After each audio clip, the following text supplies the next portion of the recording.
Hey there, welcome back to 7-Minute Books. I'm Sam, and today we're talking about Liza Mundy's Code Girls, the hidden history of the women code breakers of World War II. Sophie, did you know that more than 10,000 women did this secret work, and almost nobody knew for decades? Hey there, Sam. I'm so glad you picked this one. Liza Mundy's Code Girls is a masterful work of historical recovery about the women who broke enemy codes and how a whole generation of brilliant women was written out of history. The book opens in 1942 with the military drowning in intercepted enemy messages and desperately short of code breakers. So they went looking for the smartest young women they could find. Recruiters went to elite colleges like Wellesley, Mount Holyoke, Barnard, and Vassar. They wanted women who were great at math or languages, or just loved puzzles. The pitch was vague. It was basically come do secret war work. Don't ask questions, and tell no one, not even your parents. That secrecy was total. Some of these women kept it for over 50 years, even from their own families. Can you imagine that kind of silence? It sounds like a strange, lonely heroism. They worked in windowless buildings in D.C., like Arlington Hall and the Navy's Building 4. They used IBM punch card machines and the bomb to break the German Enigma code. But the most important tool was their own intuition. That intuition cracked the Japanese diplomatic code, called Purple, before Pearl Harbor. A woman named Genevieve Grotjan made the crucial break in 1940. She realized she had found the key to the Japanese cipher machine. There were so many heroines. Elizabeth Smith Friedman had been breaking codes since World War I, and Agnes Meyer Driscoll, Miss Aggie, fought Japanese naval codes for years. Mundy's big argument is that these women weren't support staff. They were the intellectual engines of the cryptanalytic effort. And the core of the book is the thousands of women working on the Jan 25 naval code, which the Japanese thought was unbreakable. They worked in teams. Some built massive card catalogs of code groups. Others studied radio traffic to track enemy ships, and the real cryptanalysts stared at numbers for hours.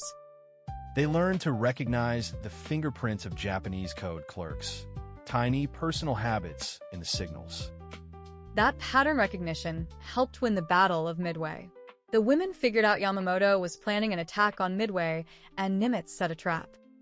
And that victory is often credited to male commanders, but it was made possible by hundreds of women working through sleepless nights.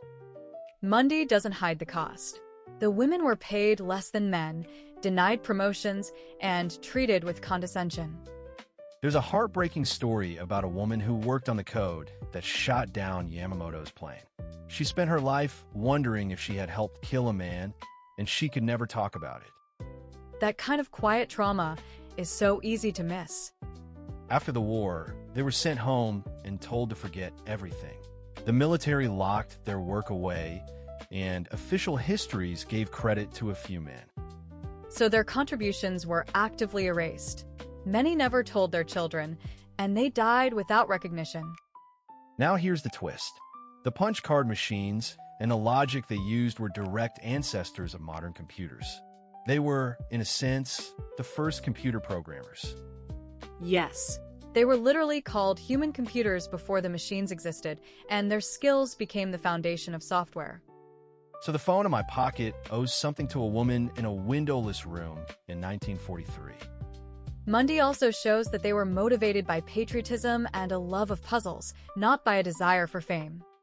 And that's what makes the book so intimate. It's about individual women with sharp minds and quiet determination. Yeah, and the way Mundy weaves their personal stories into the bigger picture is just powerful. You know, I was skeptical at first. I thought, surely she's exaggerating. But the interviews and declassified documents back it all up.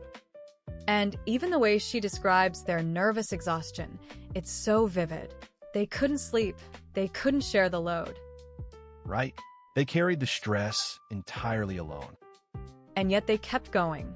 That's what makes them heroes to me. So here's the one thing I'm taking away. It's that heroism isn't always the soldier on the front line. Sometimes it's the woman in a dark room, trying to find the one number that saves a ship.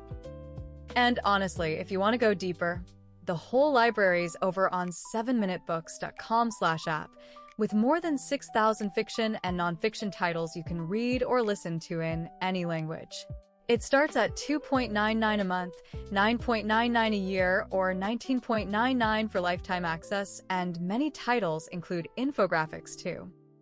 Code Girls reminds us that the sharpest weapons are often patient minds, and that history is full of women who deserve a second look. We'll see you in the next one.